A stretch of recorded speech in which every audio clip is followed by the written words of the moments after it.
The underestimation. The Vaxarian Empire stretched across 17 star systems, a tapestry of conquered worlds and subjugated species that had fallen before their technological might.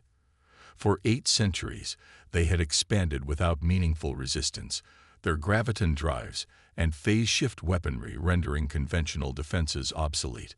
Their warships, massive constructs of dark alloy that absorbed rather than reflected light, moved through space like predatory shadows. Supreme Admiral Zax Toll stood on the command deck of the inevitable conquest, his 6-fingered hands clasped behind his back as he gazed at the holographic display of the small blue-green planet, Earth, the latest target in the Empire's relentless expansion. Such primitive defenses, he remarked, mandibles clicking in what passed for amusement among his kind. Their most advanced vessels still use chemical propellants and nuclear fission. Their weapons are kinetic or nuclear, no phase technology, no graviton manipulation, barely even rudimentary shield generators. First Commander Velnar nodded, her scaled skin reflecting the blue light of the tactical display.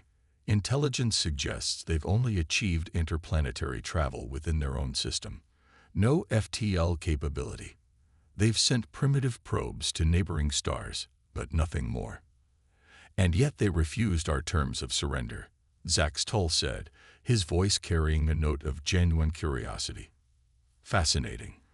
Most species recognize the futility of resistance by this point. The diplomatic envoys had arrived in Earth orbit 3 standard cycles ago. The terms were the same as always: immediate surrender, technological assimilation, and integration into the Empire as a protectorate state. The humans would be allowed to maintain their cultural identity, but their resources, industry, and most promising minds would serve the Empire.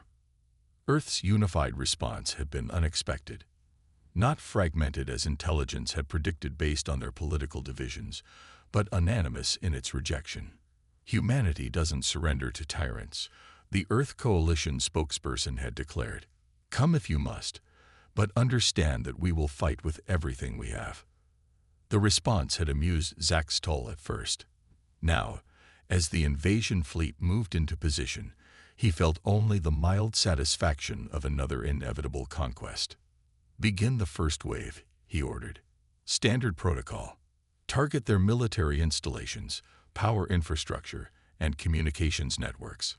Minimal civilian casualties at this stage. The Vaxarian battle doctrine was efficient and refined through centuries of successful conquests. First, cripple military capability. Then, demonstrate overwhelming technological superiority to break morale. Finally, offer terms again, usually harsher than the initial proposal, before the defeated species surrendered. As the first wave of Vaxarian fighters entered Earth's atmosphere, their sensors detected the launch of interceptors. Primitive aircraft using atmospheric lift and chemical propellants, armed with missiles that relied on explosive payloads rather than energy weapons. Their air forces are responding, reported the tactical officer, deploying missiles and scrambling fighters, exactly as predicted.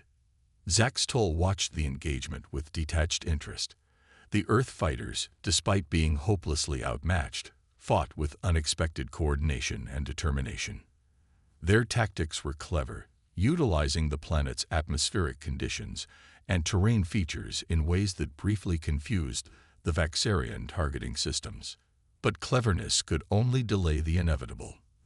The first wave of Earth's defenders was decimated within 15 minutes, their wreckage scattered across continents.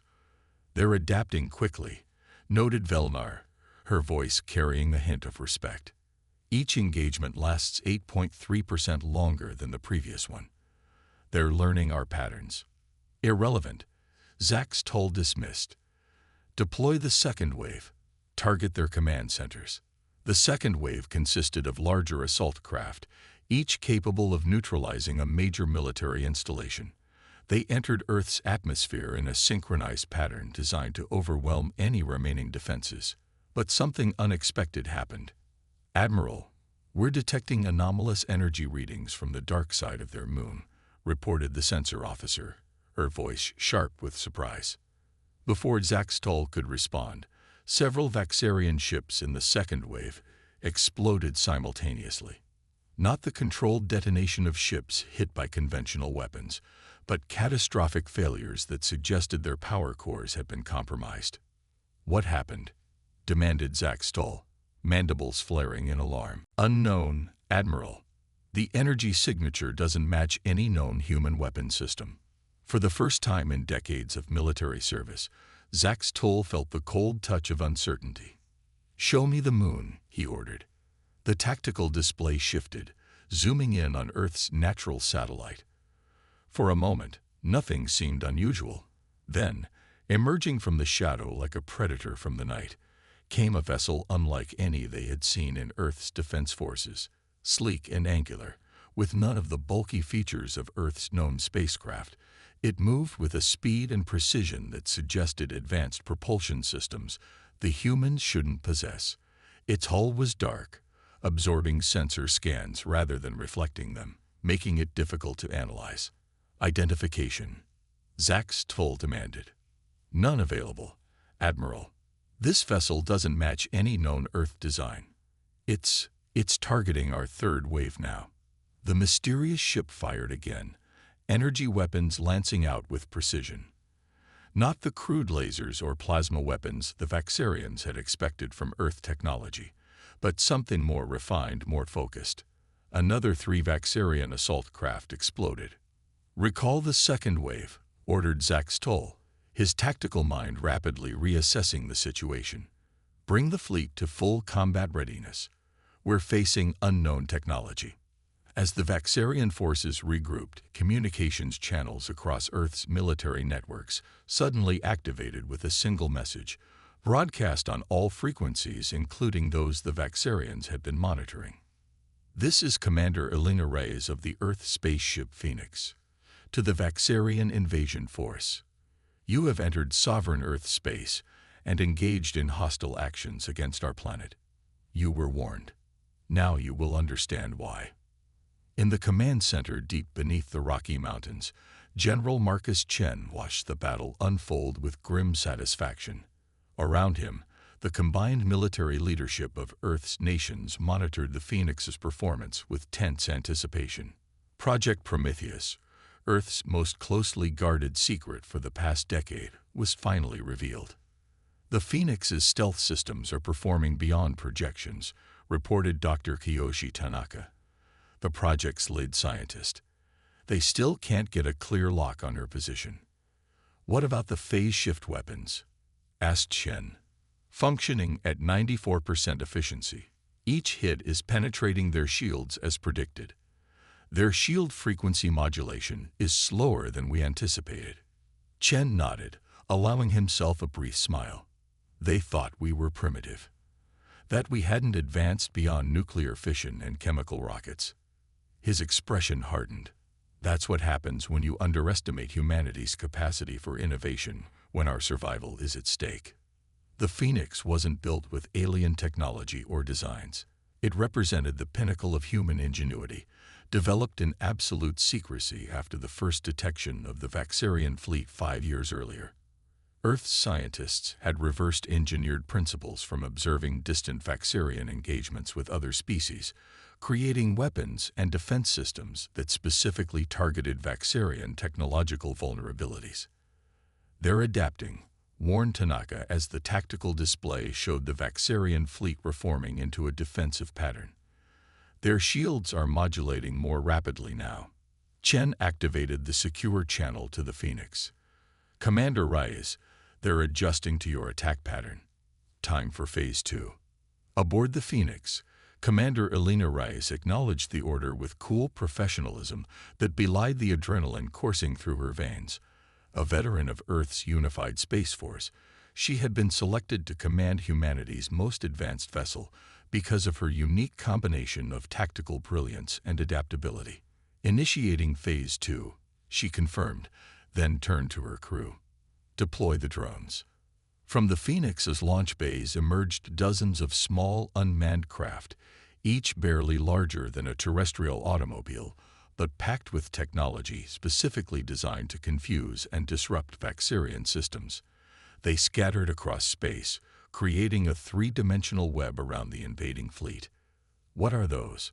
demanded Zach's tool as his tactical display suddenly bloomed with new contacts.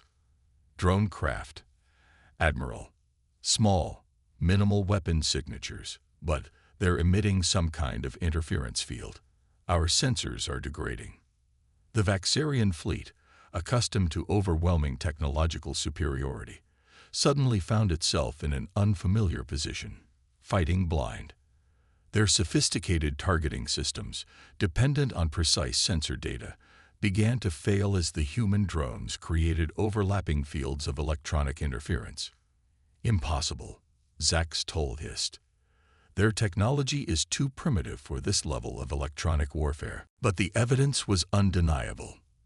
The Phoenix moved through the confusion with purpose, its weapons finding Vaxarian ships with unerring accuracy, while the Empire's return fire hit empty space. On Earth, populations that had been bracing for invasion watched in disbelief as news spread. Humanity was fighting back and winning. The Phoenix, revealed to the public for the first time, became an instant symbol of hope and defiance. The Vaxarian Empire, which had laughed at Earth's primitive defenses, was no longer laughing. As their invasion force crumbled under the unexpected onslaught, Supreme Admiral Zach's Tull faced a reality he had never anticipated. The humans had not been as primitive as they appeared. They had been preparing, waiting, and now they were demonstrating why it had been a fatal mistake to underestimate them. The Reckoning. "All Vaxarian vessels, this is Commander Elena Reyes of the ESS Phoenix. Your invasion has failed. Withdraw immediately or face complete destruction." The message echoed through the command deck of the inevitable Conquest as Supreme Admiral Zach's Tull stared at the tactical display in disbelief. Half his invasion fleet was disabled or destroyed, the survivors struggling to maintain formation as the mysterious human vessel continued its relentless assault. "How?" he demanded, mandibles clicking in agitation. "How did they develop this technology without our knowledge?" First Commander Velnar had no answer. The Empire's intelligence had categorized Earth as a Class 3 civilization, capable of limited space travel but centuries away from developing the kind of technology they now faced. The Phoenix moved with impossible speed, its weapons penetrating Vaxarian shields as if they were designed specifically to counter their frequencies. "We must adapt," Zach's Tull decided. "Reconfigure all remaining vessels to pattern Omega-6. Focus fire on their primary vessel. It cannot withstand a coordinated assault." The surviving Vaxarian ships moved into a new formation, their energy weapons charging for a synchronized strike that had broken the defenses of countless civilizations before. But as they prepared to fire, something unexpected happened. The Phoenix changed. Its hull, which had appeared solid and fixed, began to shift and reconfigure. Sections that had seemed structural rearranged themselves, creating a completely different profile. The energy signature that their sensors had finally managed to lock onto dispersed and reformed in a pattern they couldn't track. Adaptive configuration, breathed Velinar, her scientific mind recognizing the implications even as her military training assessed the threat. Their ship can physically restructure itself during combat. The synchronized Vaxarian assault fired, and missed entirely, as the Phoenix's new configuration allowed it to move in ways their targeting systems couldn't predict. It countered with a barrage of its own, energy weapons lancing out to disable 3 more Vaxarian vessels with surgical precision. In the command center beneath the Rocky Mountains, General Chen watched with grim satisfaction as the Phoenix executed its most closely guarded capability. Project Prometheus hadn't just been about developing a ship that could match Vaxarian technology. It was about creating something they couldn't anticipate or counter. The reconfiguration was successful, reported Dr. Tanaka. All systems functioning at optimal levels in the new formation. "And the Vaxarians?" asked Chen. "Confused," said Tanaka with the ghost of a smile. "Their targeting algorithms are designed to predict movement based on fixed ship configurations. The Phoenix doesn't play by those rules." The Phoenix represented humanity's greatest technological achievement, a vessel with a semi-fluid internal structure that could reconfigure itself during combat, presenting enemies with an ever-changing target while optimizing its own systems for current battle conditions. No fixed shape, no predictable movement patterns, no vulnerable points that remained constant. Aboard the Phoenix, Commander Reyes directed the battle with calm efficiency that inspired confidence in her crew. They had trained for years for this moment, using simulations based on every scrap of intelligence Earth had gathered about Vaxarian battle tactics. They're regrouping for another coordinated assault, reported Lieutenant Quan from the tactical station. Different pattern this time. They're learning. So are we, replied Reyes. Initiate reconfiguration sequence Delta. Deploy countermeasures. Once again, the Phoenix's structure shifted, components rearranging into a new configuration optimized for the current threat. Simultaneously, it released a swarm of advanced decoys, not the simple drones from earlier, but sophisticated mimics that replicated the Phoenix's energy signature, creating multiple false targets. On the inevitable conquest, Zax Tool watched with growing horror as his tactical display showed not one but 12 potential targets, each registering as the Phoenix. Which one is real? He demanded. Unknown, Admiral, replied the increasingly frustrated tactical officer. They all present identical signatures. For the first time in his long and distinguished career, Supreme Admirals Zax Tull faced the possibility of defeat. The Vaxarian Empire had conquered 17 systems through superior technology and unwavering confidence in their military doctrine. But the humans had done something unprecedented. They had studied their enemy from afar and developed specific countermeasures before the first shot was fired. Admiral, said Velnar quietly, perhaps we should consider withdrawal. We can return with a larger fleet, better prepared for their capabilities. The suggestion was logical, but Zax Tull's pride rebelled against it. Retreat before a Class 3 civilization. Unthinkable. The Empire did not retreat. No, he declared. We will deploy the Sundering. Prepare the weapon. Velnar's eyes widened. Admiral, the Sundering is designed for planetary subjugation. The collateral damage to Earth would be acceptable, interrupted Zax Tull. This resistance must be crushed decisively. The Empire's reputation cannot suffer a defeat to primitives. The Sundering was the Empire's ultimate weapon, a graviton cascade device that could disrupt a planet's tectonic stability, causing catastrophic earthquakes and volcanic eruptions across an entire hemisphere. It was used only in the most extreme cases, when a civilization refused to yield despite overwhelming demonstrations of Vaxarian power. As the inevitable conquest began charging its primary weapon, the Phoenix detected the massive energy buildup. Commander, reported Lieutenant Quan with urgency, the Vaxarian flagship is generating an energy signature unlike anything we've seen before. The pattern suggests some kind of gravitational weapon. Reyes' expression hardened. Intelligence had warned about the Vaxarian weapon of last resort, though its exact capabilities were unknown. Target that flagship. All power to weapons. We end this now. The Phoenix reconfigured once more, this time optimizing for pure offensive capability. Its decoys vanished as all power was diverted to its main attack systems. It accelerated toward the inevitable conquest with shocking speed, evading the defensive fire from remaining Vaxarian vessels. They're approaching rapidly, reported the Vaxarian tactical officer, unable to keep the alarm from his voice. Intercept vessels cannot establish a lock. How long until the Sundering is ready? Demanded Zax Tull. 47 seconds, Admiral. They won't get here in time, he assured his crew, watching the approaching human vessel with calculated confidence. No ship can cover that distance before. His words died as the Phoenix executed an impossible maneuver, briefly disappearing from sensors before reappearing much closer. Not the illusion of stealth technology, but something else entirely. Did they just fold space? Whispered Velinar in disbelief. In the Phoenix's engine room, Dr. Eliza Mbiki watched her experimental drive stabilize after the microjump. The spatial compression drive, humanity's first tentative step toward true faster-than-light travel, wasn't designed for combat maneuvers. Using it for a tactical jump within a battlefield was pushing the technology to its limits. "Drive stable, Commander," she reported. "But I wouldn't recommend another jump for at least 10 minutes. "We won't need one," replied Reyes grimly. "Fire everything."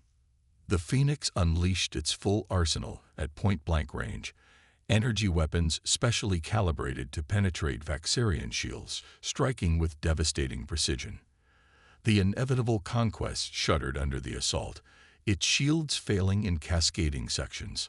On the flagship's command deck, systems exploded in showers of sparks as the ship's integrity was compromised. "Sundering charge at 89%, reported the weapons officer, hands moving frantically across damaged controls. "We need just a few more seconds." But seconds were precisely what they didn't have. The Phoenix's final barrage struck the inevitable Conquest's power core, creating a feedback loop that spread through the massive vessel's systems. Warning alarms blared as catastrophic failure became imminent. "Evacuate the ship," ordered Zach Stoll, his pride finally giving way to survival instinct. "All hands to escape vessels." As the Vaxarian flagship began to break apart, the Phoenix pulled away, its sensors tracking the dispersal of energy to ensure the sundering weapon wouldn't trigger. Throughout the battlefield, remaining Vaxarian vessels broke formation, some moving to rescue survivors from their flagship, others beginning to retreat toward the system's edge. The battle was over. Humanity had won. In the days that followed, as Earth celebrated its unexpected victory, the diplomatic channels reopened, not with surrender terms from Earth, but with a message from the Vaxarian High Command. Supreme Admiral Zach Stoll, one of the few survivors from the inevitable conquest, stood before the Earth Coalition Council, his once imposing presence diminished by defeat. "The Vaxarian Empire acknowledges the sovereignty of Earth and its colonies," he stated formally. "We propose a cessation of hostilities and the establishment of diplomatic relations between our civilizations." The terms that followed weren't those of conqueror to conquered, but of equals seeking coexistence. The Empire, for the first time in centuries, had been forced to reconsider its expansion policy. Commander Reyes, attending the session in her formal uniform, caught Zach Stoll's gaze across the chamber. The Vaxarian admiral inclined his head slightly, a gesture of respect from one warrior to another. "You hid your true capabilities," he said when they spoke privately after the session. "Made us believe you were less advanced than you are." "We didn't hide anything," Reyes corrected him. "We showed you exactly what we wanted you to see. You chose to believe it represented our limits. A lesson in humility that the Empire needed, perhaps," admitted Zach Stoll. "Though the cost was high." "The cost of underestimating humanity usually is," replied Reyes simply. As news of the Vaxarian defeat spread across the galaxy, other civilizations took note. The species that had appeared primitive, limited to their own solar system, and reliant on seemingly outdated technology, had defeated the Vaxarian Empire's elite fleet with a single ship of unprecedented design. Humanity had announced its presence on the galactic stage, not with grand declarations or diplomatic overtures, but with a decisive demonstration that appearances could be deceiving. They had studied their enemy, prepared in secret, and struck with precision when the time came. The ESS Phoenix became more than a ship. It became a symbol, a warning to any who might consider Earth an easy target. The message was clear: underestimate humanity at your peril. They might appear backward or primitive at first glance, but their capacity for innovation, adaptation, and determination made them a force unlike any the galaxy had seen before. And they were just getting started.